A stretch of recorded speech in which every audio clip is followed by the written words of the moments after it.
Sa kabila po ng panibagong panggigipit ng China sa ating mga barko, gaya po na nangyari kanina malapit sa Escoda Shoal. Tiniyak ng Armed Forces of the Philippines na tuloy ang mga misyon sa mga lugar na sakop ng ating exclusive economic zone. Nakatutok si Darlene Kai. Sa kabila ng pagpapakawala ng flares ng Air Force ng China's Maritime Domain Awareness Patrol ng Bureau of Fisheries and Aquatic Resources o BFAR at Philippine Coast Guard sa Baho de Masinloc sa Zambales, pati paglabas ng flares ng China sa Air Patrol ng BFAR sa Subi Reef o Zamora Reef, ang Armed Forces of the Philippines o AFP tiniyak na tuloy ang mga misyon sa mga lugar na sakop ng ating exclusive economic zone. We continue to deploy our forces, yung ating mga Navy, yung mga ating Air Force in that area to show that we really own that area. So kahit ano man nangyayari doon na incidents, we continue to do our missions there.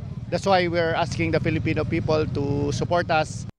Ayon sa isang security analyst, malinaw na sa dagat man o himpapawid, walang patid ang pangaharas ng China sa West Philippine Sea.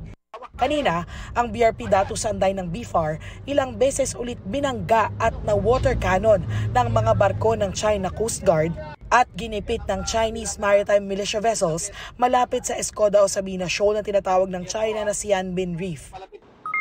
Pag na-control ho nila yan, talagang maka-cut off na ho nila yung ating mga land features na ino-occupy natin.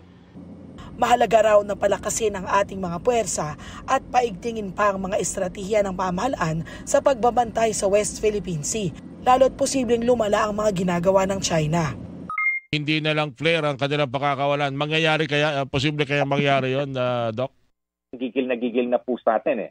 Sa tingin ho nila, napakalakas nila, napakamapangyari nila, pumapalag ho tayo. Kailangan natin hong bumili, pero at the same time, bibili tayo, pero kailangan i-develop din ho natin ang industry natin. Ang ating mga kaalyado tulad ng Amerika at Japan muling nagpahayag ng suporta sa Pilipinas kasunod ng mga panibagong aksyon ng China.